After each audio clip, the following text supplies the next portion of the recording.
Hello there, my name is Hakwa, and this is my RKS tutorial series.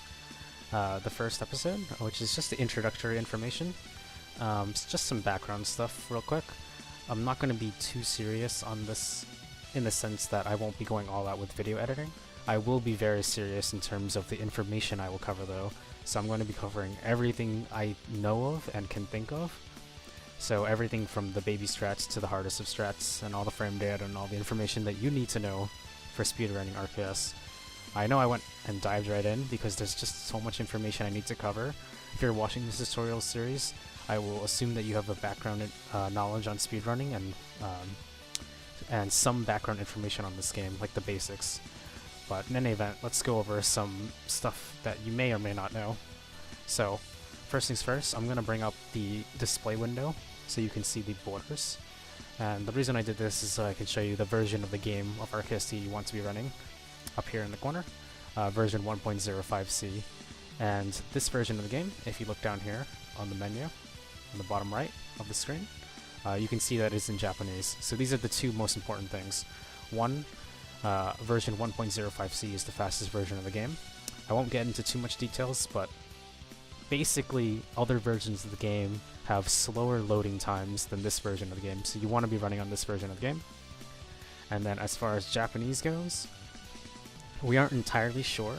However, Hetfield90, the taster of this game, determined that the patched version, the English patched version of the game, does lose frames several throughout the course of the run. So you want to try to get the Japanese version if possible. If you purchase this game from DL Site, which I will have a link to in the video description, that version of the game that you purchase and download is actually the proper version. It will be first, version 1.05c, and second, it will not be pre-patched with English, it will just be the basic Japanese version of the game. And that's actually what I have right here. I purchased the game from DL Site, and that's what I got. That's why I'm giving you that sort of information from personal experience. Okay, so now that that's out of the way, let's talk about some FPS shenanigans. So this game is weird, and that it can run at higher frame rates than 60. Generally speaking, you do want your frame rate to be at 60. I do recommend having the counter on, just to make it easier to gauge and allow people to judge your runs properly. Not required, but just a recommendation. If you do stream at frame rates higher than 60, you need to hard convert it down. And it's just tedious and a lot of math, and I don't recommend it, personally. So, try to get it 60 FPS if possible. Going into the options real quick. VSync on generally helps with the 60 FPS thing, doesn't always. You just have to play around and see what works for you. This is the option to turn it on, the FPS counter if you need it. And then the only other option, background. This allows the game to continue running even if the RKS window isn't in focus. Other than that, there's not really much in these options that really matter. Key config and stuff, and draw frequency should be full, window size, whatever you feel comfortable with. Anyway, enough of that stuff. I think you may have noticed it. I have an input display right here, in this corner here. And I'm going to actually be using really basic controls if you compare it to an NES controller with shoulder buttons. So I'm going to assume that you know that RKS is a Mega Man clone, and I assume you know the basics of Mega Man movement. If you don't worry, it's very simple.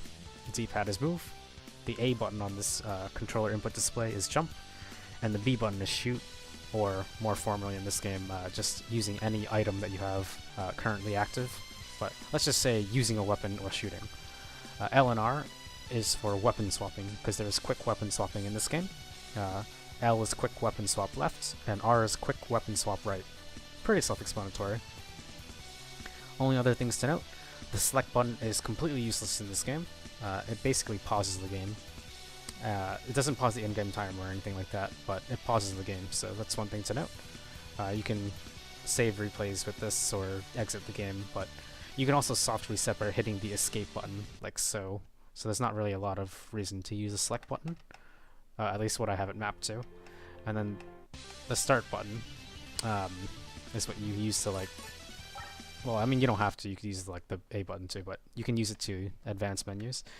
And during actual gameplay, it opens up the weapon screen in case you need to despawn Einzer's Y, in case you accidentally use it in the wrong location, or if you need to use a cross tank, which is the equivalent of an E-tank from Mega Man, from the Mega Man series, restores all your health.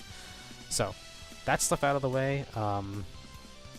The only other thing I want to talk about with some of this basic stuff is that when you are playing the game and you want to know what the timing rules are, timing starts when you basically hit arcade mode. Like, that's when the time starts, essentially. And the time ends on the like after you beat the final boss, and your health bar on the top left of the screen over here, it disappears because of the explosion that happens. It basically vanishes. That's when the time ends. It sounds a little complicated, but the in-game timer of this game is real time. It is 100% accurate, and that is the timing that it uses. So if you're forgetful or lazy, or just bad at timing, the in-game timer will prevail overall. And the in-game timer is what we use on the leaderboards. So if you are PBing, it's highly recommended you fast forward through the credits to get the actual in-game time on your screen, so we can use that as the leaderboard time, as opposed to using a live split timer or anything along those lines. So now that I've covered like the basic sort of technical details, let's talk about some movement stuff. Walking is slow, jumping is slow. They're both the same as speed. And sliding, which is down plus jump, is fast. What does this mean? You want to be sliding as much as possible because this is a speed run. You want to go fast. So what else does this mean? The underlying details. If you are not sliding, then you are either walking, which is slow, or jumping, which is also slow. So what this does mean is that you do not want to jump if you do not have to. Furthermore, you want to minimize the height of your jumps as much as possible. And what does this mean? When you hold down the jump button, you get something what we call a full jump height, a max jump height, an apex jump height, whatever you want to call it. Or actually, no, that's not the right word, but basically a full jump or a max height jump is what we call it. And then if you just tap it, you get what we call short hops. Apex of the jump is the highest point of your jump, which I incorrectly stated. Anyway, in any case, what this means is that for a ledge like this, you don't want to be using a max height jump, because you're overshooting this platform by a little bit, where you could be doing this mid-height jump and just barely make it on. And what this does for us is it allows us to slide sooner, as opposed to if you see how much longer it took me to slide in those areas. Essentially, minimize the height of your jumps as much as possible so that you can be on the ground more, so that you can slide more, because sliding is the fastest form of movement. So that covers the basics with sliding. I guess the other thing to note is there's something called continuous sliding. A slide lasts 21 frames, but if you input down plus jump on frames 20, 21, or 22 in relation to your initial slide, you can renew that slide for another 21 frames. And this rhythm, every 21 frames, you press down plus jump every 21 frames. This is called continuous sliding. That's the timing. It is only a 3-frame window, so it may sound difficult. However, it's a rhythm for sure, so it's definitely something that you will get used to in your muscle memory very quickly over time. The only other thing to note is that since sliding makes your hitbox more horizontal as opposed to this, sort of vertical with a smaller horizontal. Basically, it extends your horizontal hurtbox while decreasing your vertical hurtbox, whatever you want to call it. And what this means for us is that when you're sliding on a ledge like so, since Tia has more horizontal, more horizontal distance than if she was just standing, that means we could actually. So see how I'm standing close to this edge here? If I was sliding, I could actually get more distance. And this is important to note because there are some jumps that are pretty tight, but if you do a slide jump, which is what we call it, it makes some tight jumps really trivial. And another similar note to that is that you don't always want to be sliding off of ledges, because let's say I don't want to jump, but I want to, go down or fall.